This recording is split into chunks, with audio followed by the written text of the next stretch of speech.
Bonjour et bienvenue, bonjour à vous toutes et à vous tous. Un nouvel invité cette semaine en Palisa, Johan Cavalli, bonjour. Bonjour. Directeur sportif de l'AC Ajaccio, joueur emblématique aussi, ancien joueur emblématique. Alors on veut tout savoir de vous et on espère savoir beaucoup, en découvrir beaucoup durant cette semaine. Alors Johan, à quel endroit êtes-vous né, quel jour, quel mois? Alors 12 septembre 81 à Ajaccio.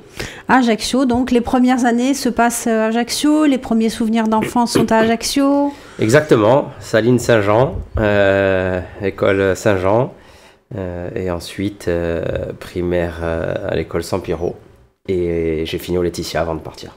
Vous aimiez l'école? On peut pas dire ça comme ça. Vous aimiez la récré plutôt? Voilà, j'aimais la récré, j'aimais le foot à la récré. Déjà le foot, vous aviez déjà un ballon au bout du pied tout petit? Ouais, je crois que je suis tombé dedans effectivement. Ouais. Très petit, j'avais un ballon dans les pieds et je l'ai rarement quitté. Vous êtes tombé donc dans la marmite. Des amitiés à ce moment-là que vous avez gardées Oui, toujours plus des... C'est vrai que ça a toujours été plus des amitiés de foot plutôt que scolaire, parce que je traînais vraiment avec mes amis du quartier, et puis ensuite des amis qui ont joué avec moi dans le foot très tôt. Alors ces années à l'école, donc la cour de récré, le ballon au bout du pied, vous étiez un enfant plutôt sage, un enfant plutôt turbulent? Oh, j'étais, je pense, un enfant vif, turbulent, on peut pas dire ça comme ça. Je pense pas avoir été un enfant qui fait beaucoup de bêtises, mais bon, j'étais pas un sage non plus. Une bêtise qui vous a particulièrement marqué?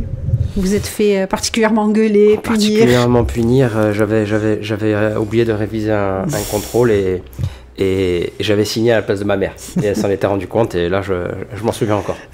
Vous aviez été particulièrement puni? Effectivement. C'était quoi la punition? Tu touches plus le ballon? Ah ben voilà, la punition très simple, c'était celle-là, ouais, effectivement.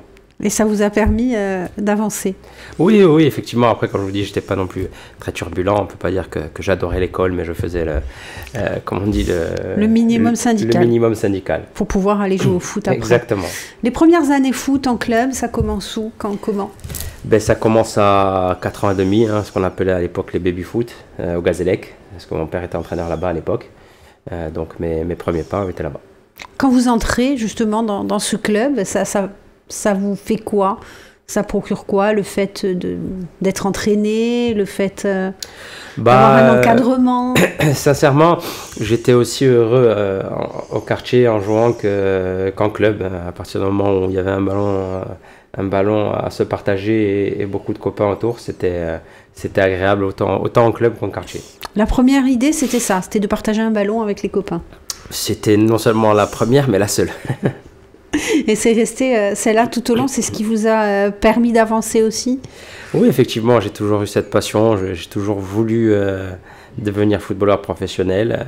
Quand je suis parti très tôt à Nantes, j'avais aussi informé mes parents, alors on sait qu'à cet âge-là, et aujourd'hui je suis de l'autre côté et pour travailler très souvent avec Patrick Léonet au centre de formation, où on insiste quand même sur le cursus scolaire, parce qu'on sait très bien qu'il y a très peu de pourcentage de réussite, mais j'étais tellement convaincu que j'avais annoncé à mes parents que si je partais à Nantes, c'était pas pour faire de grandes études, mais pour mettre tous les atouts de mon côté pour réussir, parce que sinon je restais à la maison.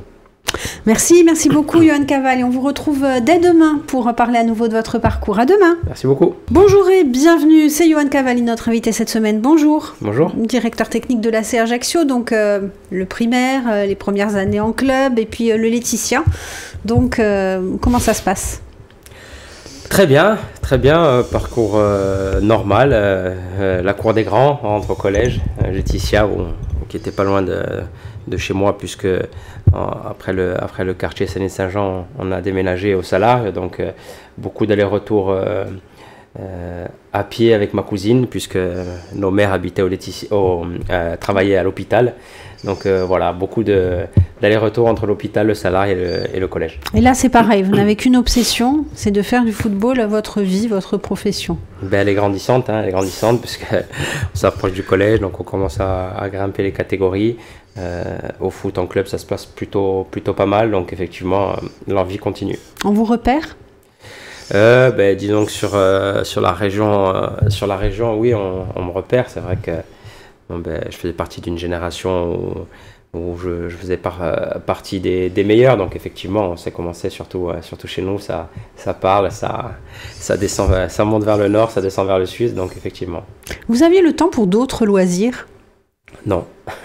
Et le temps, oui, mais pas l'envie. Tout mon temps imparti était au football, quoi. J'avais très peu d'autres envies. Je jouais pas aux consoles, je jouais pas à l'ordinateur. Vous sortiez pas, vous? Non, je sortais très peu. J'ai toujours l'habitude de se retrouver, même si j'avais déménagé au quartier à Saint-Jean, à jouer avec les potes. Déjà très discipliné, il fallait... Oui, non, c'était une envie débordante. Alors, donc, un repère, et puis vous nous avez dit hier, finalement, j'ai dit à mes parents, je veux aller à Nantes. Pourquoi? Alors, le premier départ, c'était pas à Nantes, parce que c'était à Lille, parce que mon père avait été nommé entraîneur à Lille. Donc, la famille le suit. J'ai 12 ans, donc pas facile de passer d'Ajaccio à Lille à cet âge-là, et de se faire des copains. Et donc, dans l'année de Lille, il y a Nantes qui me repère. Et mes parents me voyaient pas trop heureux à Lille, donc ils me donnent l'opportunité de pouvoir rentrer dans un centre de formation, puisque Nantes m'avait repéré. Et du coup, 12 ans et demi, pas encore 13 ans, je décide de partir à Nantes. C'est chaud quand même, partir à 13 ans comme ça, loin de... Ben oui, c'est chaud, ouais, c'est chaud. Mais encore une fois, j'ai très peu de réflexions qui pouvaient m'en empêcher. Alors, surtout que le départ à Lille m'avait fait beaucoup de mal, étant donné que j'avais quitté tous mes copains à Ajaccio. Donc j'avais beaucoup moins d'accroche. Et donc je décide de partir. Ça a été plus dur pour mes parents que pour moi. Vos parents, justement, comment ils l'ont vécu? Mal. Je sais que ma mère l'a vécu très mal, forcément. Je revois encore mes parents me laisser à la gare Montparnasse à Paris, puisqu'on descendait de Lille. Ils m'avaient laissé là pour prendre mon train seul pour arriver à Nantes. Effectivement, je sentais beaucoup de tristesse. Vous arrivez là-bas, comment ça se déroule en fait? Il faut recréer des liens, il faut... Ouais, mais comme je vous ai dit, je pense que le départ à Lille m'a vraiment fait grandir. Et, la cassure, elle était là de toute façon. La cassure était déjà là, j'avais pas recréé beaucoup de liens à Lille, donc peu m'importait. Moi, j'entrais dans ce qui était le plus grand centre de formation de France à l'époque, donc j'avais vraiment vu que sur ça, l'adaptation s'est fait très bien. Vous vous souvenez quand le centre de formation vous a contacté? Vous étiez où? Vous faisiez quoi? Comment vous l'avez pris? En fait, ils ont contacté mon père.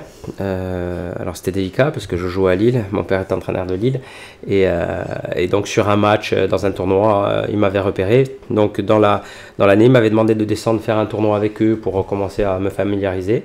Ça s'était super bien passé, et donc à la suite de ça, ils ont contacté mes parents pour leur dire que si je voulais rentrer, même si c'était un peu trop tôt au centre de formation, je pouvais être interne et aller donc dans une école publique, parce qu'après c'est l'école privée là-bas. Et donc mes parents ne m'ont pas caché la chose et m'ont demandé si ça m'intéressait. Quand vos parents vous le disent, comment vous réagissez? Bon, au départ, j'y crois pas trop. Parce que comme je vous dis, à l'époque, quand on parlait de Nantes au centre de formation, on parlait vraiment de l'élite. Hein, donc pour moi, c'était déjà une consécration. Donc très content. Merci beaucoup Yohan Cavalli. À demain. Merci. Bonjour et bienvenue, c'est le directeur technique de l'AC Ajaccio, Yohan Cavalli, qui est notre invité cette semaine. Bonjour. Bonjour. Directeur technique et puis joueur emblématique, on l'a dit en début de semaine. vous arrivez donc à ce centre de formation de Nantes. Pour vous, c'est déjà la consécration. Vous êtes très jeune, 13 ans. Oui, en tout cas, à cet âge-là, on se dit que c'est déjà la consécration. Après, il y a eu beaucoup d'autres étapes à franchir, mais effectivement, j'étais tellement fier de pouvoir intégrer ce centre que je le vivais comme ça, en tout cas. Comment ça se passe là-bas?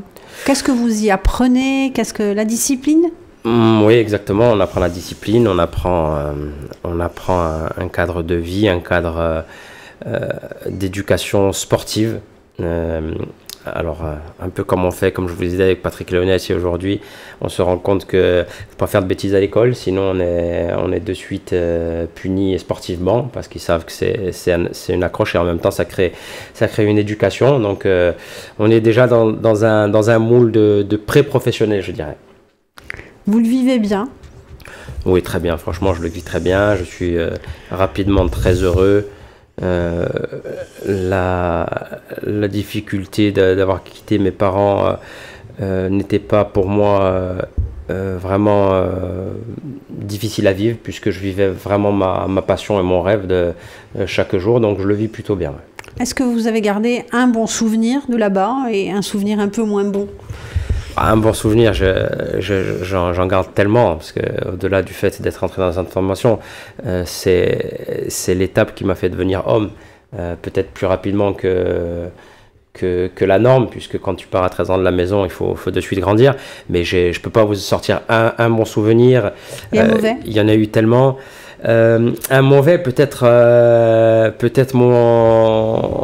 le mauvais, encore une fois, il est sportif. Quand je dois partir au championnat d'Europe en moins de 17 et que je me casse la côte à ce moment-là, donc forcément ça a été un frein pas dans ma carrière, mais ça a été un frein, notamment par rapport à l'équipe de France. Il y a eu une petite brouille entre les médecins de Nantes et de l'équipe de France, et à la suite de ça, alors que j'étais régulièrement sélectionné, j'ai plus eu une sélection.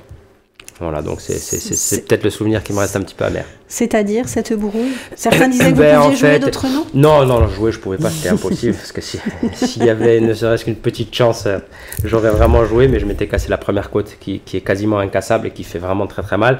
Sauf que les médecins de l'équipe de France à l'époque, ils voulaient quand même que j'y aille parce que le championnat durait plus d'un mois et s'imaginaient que j'allais pouvoir jouer.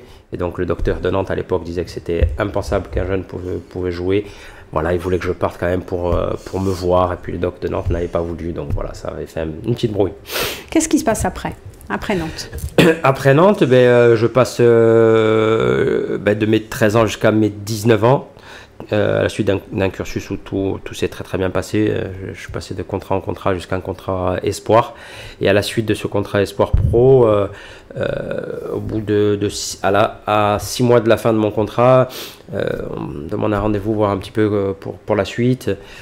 On voit que Nantes est un peu hésitant, me dit qu'il faut encore un petit peu attendre. Moi, je considérais qu'il me connaissait assez, que si à ce moment-là il me faisait pas signer, c'est que c'était certainement pas l'issue à la fin de ces 6 mois. À ce moment-là, il y a 2-3 clubs qui me pissent, notamment Lorient qui était pas très loin, et donc premier contrat pro à Lorient à la suite. Toutes ces années passées à ne penser foot, à ne vivre que foot, pas de regrets sur ce que vous auriez pu vivre de votre adolescence, par exemple? Non, aucun regret, sincèrement, aucun regret. J'ai jamais été un fêtard. Quand je rentrais, même en vacances où je pouvais me le permettre, c'était pas quelque chose qui me transcendait. Alors toujours une ou deux sorties avec les amis, mais j'ai toujours été plutôt un bon restaurant à la maison entre amis qu'une sortie. Donc ce sont pas des choses qui m'ont manqué. Non.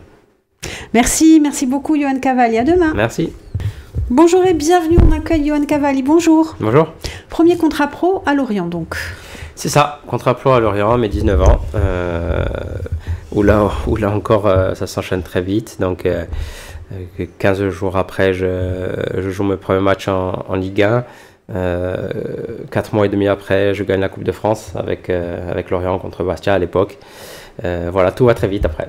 Qu'est-ce qu'on ressent quand on signe son premier contrat professionnel? Encore une fois, encore une autre consécration, une autre étape à son actif. On sait très bien que c'est encore une étape franchie, mais il y en a d'autres, parce qu'on sait aussi qu'il y a 50% des contrats pro qui ne sont pas, des premiers contrats pro qui ne sont pas renouvelés en second contrat pro, donc on sait que c'est pas une fin en soi, mais on ressent tellement de fierté de te dire qu'au final tu es parti à 12 ans et demi, 13 ans de la maison pour un objectif, et qu'au moins celui-là il est atteint. Donc, en plus, une première année, un premier contrat pro et un titre au bout. Oui, un titre qui n'est pas des moindres, c'est la Coupe de France. En plus, pour un Ajaxien, c'est très bien ce que ça représente de gagner une finale de Coupe de France contre Bastia. Donc, effectivement, ça a été une double fierté. Qu'est-ce qui se passe après? Après ça, donc, l'équipe, on descend en Ligue 2, parce qu'à l'époque, on fait quand même victoire de Coupe de France, finaliste de Coupe de la Ligue, donc une saison très pleine et qui a fait subir un peu des résultats en championnat, mais on descend, donc j'attaque mes premiers pas en Ligue 2, donc avec Lorient aussi.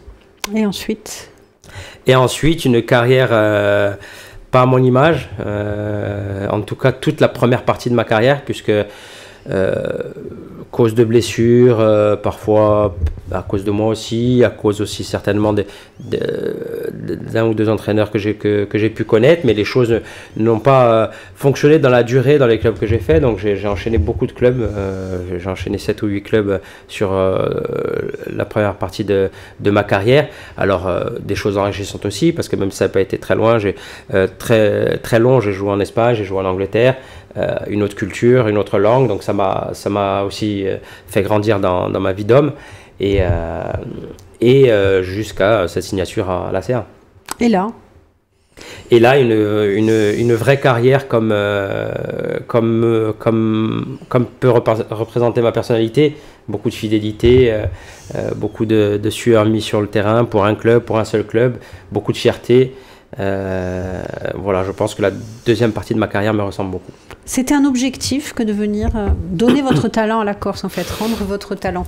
Oui, parce qu'à l'époque, c'est ce que je dis aux gamins de chez nous maintenant, sincèrement, sans faire de langue de bois, à l'époque, il n'y avait pas de centre agréé auquel nos jeunes Corses pouvaient passer professionnels. C'est pas ce que je dis, mais en tout cas, n'avaient pas les moyens, en tout cas, de mettre justement tous leurs moyens de leur côté en restant ici. Nous, on a été obligés de partir.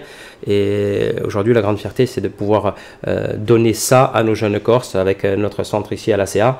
Donc, revenir effectivement jouer en Corse, c'était un objectif de ma carrière. Ouais. Sans langue de bois, si ce centre avait existé, vous seriez resté, vous ne seriez pas parti à Nantes? C'est possible, ouais, c'est possible, effectivement. Aujourd'hui, on n'a pas à rougir de beaucoup de centres de formation. Alors, effectivement, après, il y a ce qu'on appelle la catégorie prestige qui est au-dessus de nous, mais ça, c'est plutôt des moyens financiers que sportifs. Aujourd'hui, on est tout en haut de l'échelon des centres de formation, donc on a tout à la maison. Donc, effectivement, j'aurais certainement dû rester ici pour grandir sans casser ce lien qui me liait avec mes amis, avec ma famille. Donc, votre carrière qui prend un véritable sens. Aujourd'hui, être le chouchou d'un public, parce que vous l'avez été pendant très longtemps, vous l'êtes encore aujourd'hui, ça fait quoi? Être le chouchou d'un public, ça donne beaucoup de fierté, mais être le chouchou, comme vous dites, d'un public chez moi, ici à Ajaccio, c'est une consécration, j'ai envie de dire, familiale, parce que quand mes enfants entendent parler de moi, ou ma fille qui est plus grande que mon fils me chambre un petit peu, parfois en disant oh, tu es l'idole, on m'a parlé de toi, ceci ou cela, je ressens de la fierté à travers eux, et que ça se passe à Ajaccio, forcément c'est décuplé. Merci beaucoup Johan Cavalli. Vos enfants, justement, on va en parler dès demain. À demain. À demain. Bonjour et bienvenue, on accueille Johan Cavalli. Bonjour. Bonjour. On parlait hier de vos enfants, justement, quel papa êtes-vous? Je suis un papa qui, je pense être un papa poule quand même, mais je suis un papa qui essaye de donner une éducation si ce n'est dur, au moins sensé. Alors il y a ma femme de l'autre côté qui est un peu plus souple que moi et qui fait un petit peu le tampon parfois, mais sans faire le vieil homme de Cro-Magnon, on traverse quand même une vie actuellement pour nos jeunes qu'il faut surveiller de près. Donc pour mes enfants, j'attache vraiment beaucoup d'importance. Quel âge ont vos enfants? Le petit va avoir 10 ans et la grande 17. Quelle valeur justement? Sur quelle valeur êtes-vous intransigeant? Le respect, la politesse, ça c'est des choses qui ne sont pas négociables, mais aussi la fidélité envers les amis, envers les proches. Voilà, j'ouvre les yeux, je discute beaucoup, hein, voilà. Alors un papa avec sa fille de 17 ans, on peut penser que ça peut être, mais on parle de tout. Je parle de tout avec ma fille, avec sa maman, et je trouve que le dialogue aussi dans les valeurs actuelles, c'est très important. Qu'est-ce que vous craignez le plus pour eux? Je crains un petit peu la société qui a évolué. Alors aujourd'hui, on se dit qu'en Corse on est encore protégé, même si je vois pas mal de choses qui me dérangent. Donc ce que je crains, c'est la société. Je sais très bien que comme on les éduque, il n'y aura pas de problème de l'intérieur, ou en tout cas on réduit en tout cas statistiquement les problèmes, mais il faut quand même regarder ce qui se passe dehors. Et aujourd'hui, c'est pour ça qu'on discute beaucoup, notamment avec la grande, essayer d'ouvrir les yeux sur ce qui se passe, et ce qui peuvent aujourd'hui, cette génération, penser normal, ne l'est pas. Quand on voit circuler ces images qu'on a vues sur les réseaux sociaux autour de la drogue, par exemple, c'est sûr, quand on a papa d'une ado, ça fait peur? Ah oui, oui, ça fait très peur. J'en parle toutes les semaines, effectivement. C'est quelque chose... ça peut tomber sur la tête de n'importe qui. Je considère que quand on fait quand même attention et quand on éduque avec des vraies valeurs, statistiquement, encore une fois, on réduit les chances, mais nul n'est à l'abri de quoi que ce soit. Donc effectivement, j'ouvre les yeux. Il n'y a pas une semaine sans que je lui parle de ça, sans que je lui demande si personne a tourné autour d'elle, si personne lui a demandé quoi que ce soit. Voilà, c'est vrai. Protecteur, donc. Très, très protecteur. Peut-être trop, mais en tout cas, je ne veux pas passer à côté de quelque chose. Des enfants sportifs? Oui, oui, les deux. Les deux, le petit a commencé un ballon dans les pieds un petit peu comme moi, à 4 ans et demi. Il adore ça. La petite fait pareil de la danse depuis l'âge de 5 ans, depuis qu'elle a pu, jusqu'à aujourd'hui encore une fois, beaucoup de sport. Si vous les voyez partir, comme vous êtes parti, bon, la grande est encore là, elle a 17 ans, mais admettons, le petit. Ce sera pareil, je laisserai l'ouverture. Alors ma fille a beaucoup réfléchi parce qu'elle veut rentrer aussi dans une école de danse, donc beaucoup réfléchi à partir avant le bac, et puis au final elle a décidé de partir que l'an prochain, mais ça va arriver. Et le petit, si un jour il devait vouloir partir pour faire sa passion et qu'il est déterminé, forcément on ne pourra pas fermer les portes, même si ça sera difficile. Alors Yohan Cavalli, on va revenir un petit peu sur vous. C'est vrai, c'est ce qu'on disait hors micro. Vous avez terminé votre carrière en tant que joueur à l'AC Ajaccio en pleine période du Covid. C'est pas un peu frustrant? Oui, c'est très frustrant. C'est très frustrant parce que, encore une fois, ma femme, mes enfants, je savais que ça allait être difficile pour eux que j'arrête la carrière. Donc, je ne voulais pas décider à la fin d'une saison. Donc, j'avais décidé au début de cette saison-là pour s'y préparer tous ensemble, en famille, pendant 1 an. Malheureusement, le Covid est arrivé et a coupé l'herbe sous les pieds. Non seulement d'une montée qui nous tendait les bras, mais en plus effectivement de ma fin de carrière. Heureusement, j'ai eu la chance que le poste de directeur sportif m'ait été proposé à ce moment-là. Et donc, j'ai dû enchaîner dans beaucoup de travail en très peu de temps qui m'a pas fait penser à mon arrêt de carrière, heureusement. Qu'est-ce qui fait qu'on est un bon directeur sportif? Je sais pas, c'est plutôt aux gens de me le dire. En tout cas, moi j'ai voulu absolument recréer une philosophie dans le club entièrement. C'est pour ça qu'au début on parlait de coordinateur sportif et puis directeur sportif, et puis je trouve que les deux appellations vont bien parce que ça a été d'abord une coordination de tout le club, puisque c'est vrai que j'ai beaucoup observé pendant mes 10-12 ans de carrière et j'ai vu quelques anomalies, notamment sur la passerelle entre les professionnels et la formation. Étant donné qu'on faisait de la formation, il fallait quand même que le cursus soit un petit peu relié. Et ensuite c'est pour la partie pro, c'est beaucoup de travail, c'est beaucoup d'imagination, c'est du recrutement, comment recruter, dans quelle philosophie. Il faut que tout soit concordé et ça demande effectivement beaucoup de travail. Le facteur humain, important? Très très important.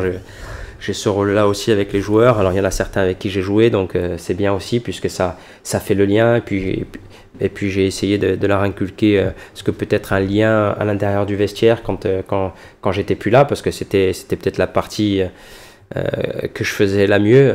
Mais tout ça, c'est bien fondu. Mais c'est vrai que voilà, il y a le côté humain, et on l'a vu encore une fois avec par exemple le départ de Gaëtan Courtet, où il y a eu un côté humain qu'il a fallu mettre en avant. Et effectivement, je pense que de toute manière, quand il y a toujours ce côté humain, il y a, à un moment donné, ça nous le rend. Ça facilite d'avoir été capitaine Cavalli? Oui, ça facilite, forcément. Ça facilite parce qu'on connaît le club par cœur, parce qu'on connaît en même temps les dirigeants, mais on connaît aussi les joueurs. J'ai toujours été très proche des personnes qui ont été au centre de formation, comme Patrick Lenette, comme Cyril Vanouche, etc. Donc effectivement, ça facilite le travail, puisqu'on connaît le club par cœur. Donc ça, c'était une condition aussi sine qua non pour ce poste-là. Je l'aurais peut-être pas pris ailleurs. Et aujourd'hui, pour conclure, qu'est-ce que vous diriez à un enfant qui, comme vous, rêve de devenir joueur pro? Qui se donne tous les moyens. Ça, c'est une certitude. Que malheureusement ou heureusement, c'est ce qu'on disait avec Jordan Galtier, l'année où j'ai passé mon diplôme, on s'occupait des 19 ans, où on mettait un cadre forcément sportif pour pouvoir y arriver.